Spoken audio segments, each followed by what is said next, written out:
Alright guys, welcome back to the channel. So today what I'm going to be doing is showing you how I did this to my Maxton side skirts, because I have a quickjack and the pucks that I have underneath the car, sometimes when I use the rubber insert for the quickjack, it hits these. So I'm going to show you how I took care of that. Stay tuned.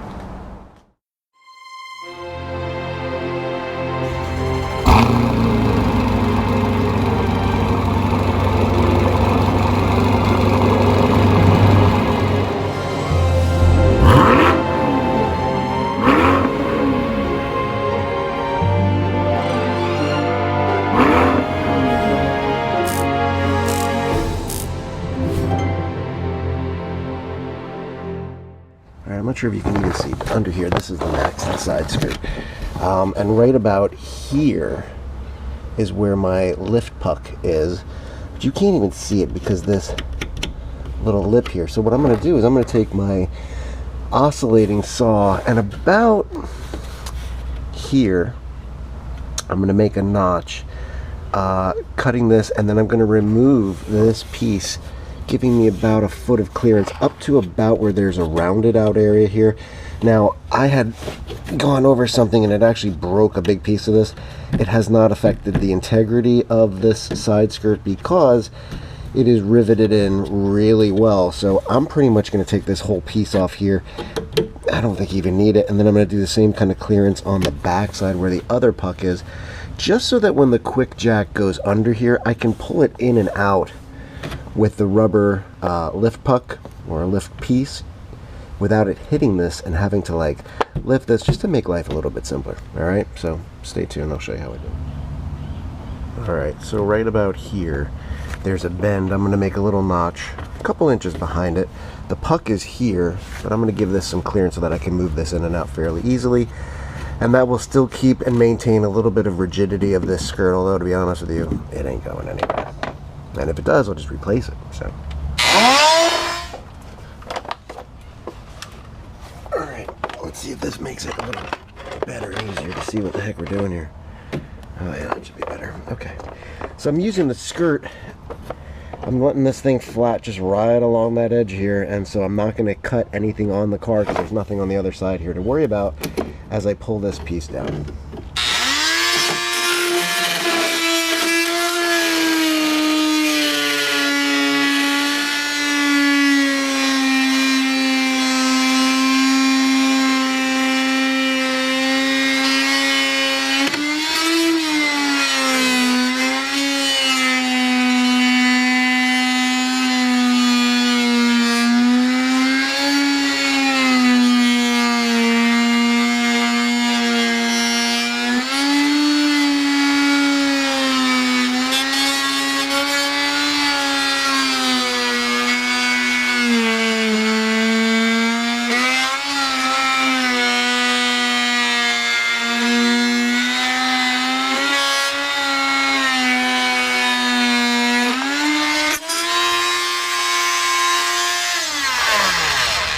Alright, that's pretty much it. So now this piece is removed. I have much easier access now to get to that puck, and I'm just going to go through one more time and just clean this up a little bit. You can't see this at all unless you're underneath the car, so it's not like this matters. It should be pretty clean, and there's a couple spots here I'll just make a little cleaner. But and that's pretty much it. So now your quick jack, the rubber piece, or any kind of lift, to be honest with you, you can see the pucks much easier, which makes it nice if you have it at a dealership and some person doesn't know exactly where the lift points are. It makes it more obvious, because when this is here, you really don't see it or know where it is. You got to kind of feel for it. Now you can see it much clearer. Just going to go ahead and clean it up.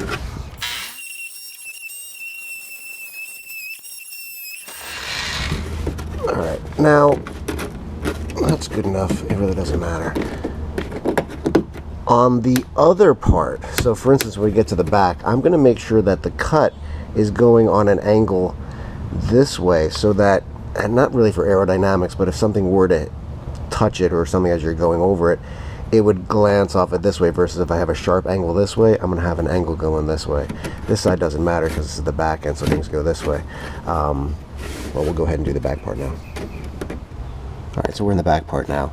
The puck is right here. You can't see it because this lip is here. So what I'm going to do is I'm going to save about an inch or two over here just to give this, again, a little more rigidity at the bend, if you will. And I'm going to remove, because most of it's gone anyways, I'm just going to remove this whole piece all the way from here to there. You really don't need it. It's not really going to give you any structural integrity, as all the bolts and rivets that are under here are what are actually holding it. This side will give it enough rigidity as well, which is the outside part. So I'm going to go ahead and add it.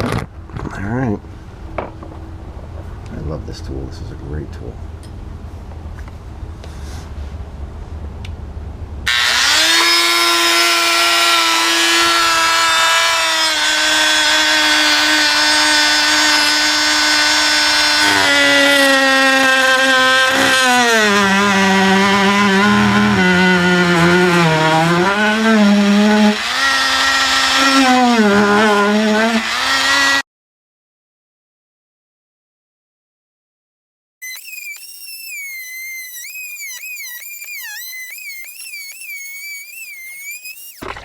Oh, sorry, that was in the way. So there, that little screw was in the way, but I'm just going to go through again and just kind of clean up that edge.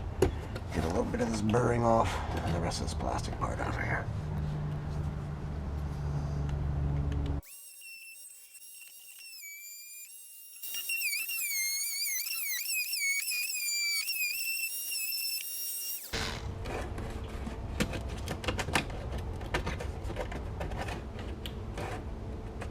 There's a little bit extra here, but you know what? It's not going to be in the way of the pucks. I'm going to leave it there. It can't hurt anything. Maybe even give it slightly more structural rigidity, although I don't think that's necessary at all. And, yeah, man, we're good. Like a hot knife through plastic. This thing works. I love this tool. Watch how exciting this is. Not!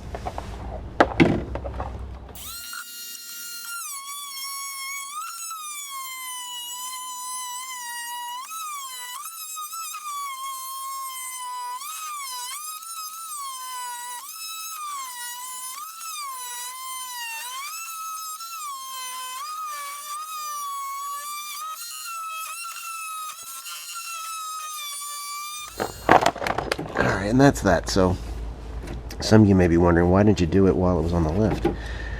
You can't. That's the whole point. This thing would get in the way. So, I'm going to just clean this up over here, and then I'm going to get the rest of it off. Alright, so with my oscillating tool, I was able to get these pieces, which is about, we'll say 5/16 of an inch, maybe half an inch thick, keeping the quickjack pucks, or even if you're going to lift up your car, from either being able to see it properly, which could cause an issue, or getting it there, and that's kind of a pain in the butt. So I just made my life, and hopefully your life, a whole lot easier. Like, share, subscribe. If you have a side skirt that's difficult to get to, and it is structurally sound to do so, like it is in my case, so I can't say for all the other skirts, but for the Maxton side skirts that I have, I cut off that piece, and I'm going to have a much easier time getting that quick jack, getting this car up in the air. Like, share, subscribe. Stay tuned for more. Joe's Garage.